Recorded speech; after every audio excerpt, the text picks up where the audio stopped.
Welcome to Nature's Kitchen. I'm Natasha. And I'm Sherri, and we're going to make ginger balls for you today.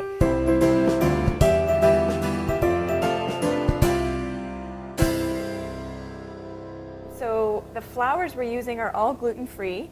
So this is coconut flour, which is a nice gluten-free flour. So 1 cup of each flour. And then Bob's Red Mill all-purpose gluten-free flour is an amazing mix. It's a combination of 5 different flours, and it works in so many recipes as a substitute for regular all-purpose flour. So we're using a cup of that.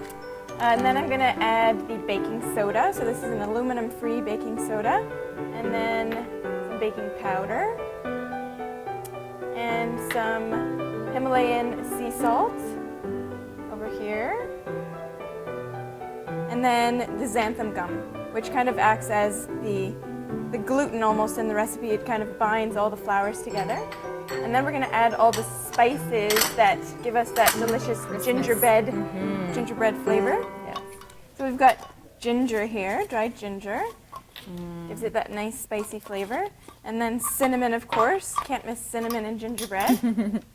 Nice blood sugar balancing qualities as well. And then we've got some nutmeg. So just a 1/4 teaspoon because it is quite a strong spice. There we go. And then just going to mix all those dry ingredients together. Now, at home, if you have a hand mixer, that would be perfect.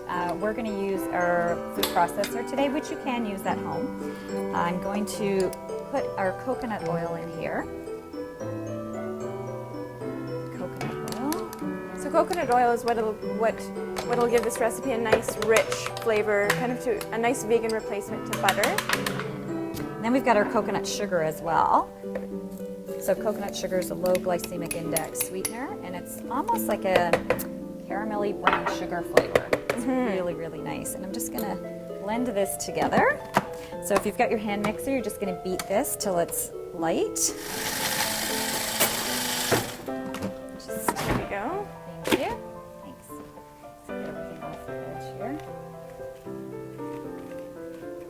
And I'm going to add our egg in here. So we've got our organic eggs. There we go. And if you want to keep this recipe completely vegan, you can use an egg replacer like a chia egg, which you would make from a 1/4 cup of water and 1 tablespoon of the chia seeds, and you just let it sit and become gelatinous, and then you can use it in the recipe instead of the egg to keep it vegan. And now we're going to add, of course, what makes gingerbread, right? Molasses. So we've got Wholesome Sweeteners, has an unsulfured organic molasses. So we're going to put that in here. I've got about 3 tablespoons. And that gives that nice, I love molasses. When we grew up, we used to have molasses on bread with butter. It's one of my favorites on toast. Okay, so I'm going to get that in there. And blend that. We'll just let that go for a few minutes, and then we're just going to put our dry ingredients. We'll add, a 1/3 of the dry mix at a time into the mixer. I will often do this recipe and then just put them in a beautiful jar or tin with a ribbon, and people love them. They're so pretty. They freeze well as well, and they're not overly delicate. So if you're putting them in a cookie tin or something as a gift, a hostess gift, makes a really nice, oh, you can smell that ginger.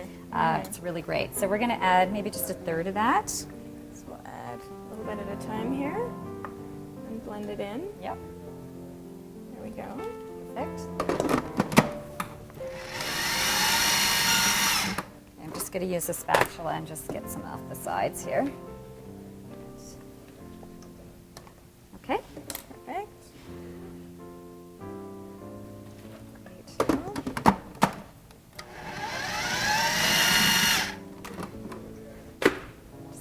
Again, give it a little stir. Get in there. Okay, so we just add the last rest. Yep. bit of the flour. Perfect. There we go.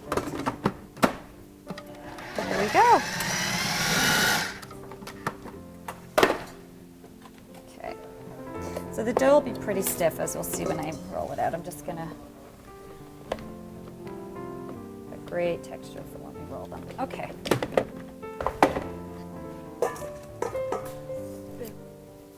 There you go. Just gonna add a little Take an ice cream scoop at a time, probably about a tablespoon, Yeah. and just make sure your hands are clean. And then we've got some coconut sugar here that you're going to actually roll them in before you bake. So they'll have kind of like a little sparkle to them, which is nice. But yeah, like I said, this almost feels like Play-Doh. Kids would love this. Yeah. They get to roll with. It smells absolutely amazing. Yeah, it smells. I want to eat the cookie dough. You can just roll it in the coconut sugar and then place it on your lined baking sheet. Great. Perfect.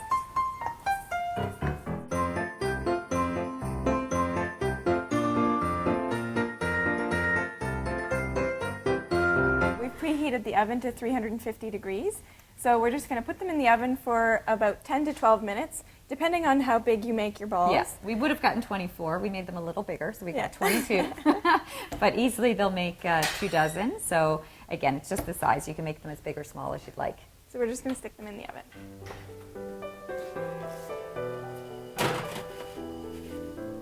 So there you are. There's the recipe for our ginger jingle balls. As you can see, it's quite easy to make. We hope you enjoy them. Have a happy holiday.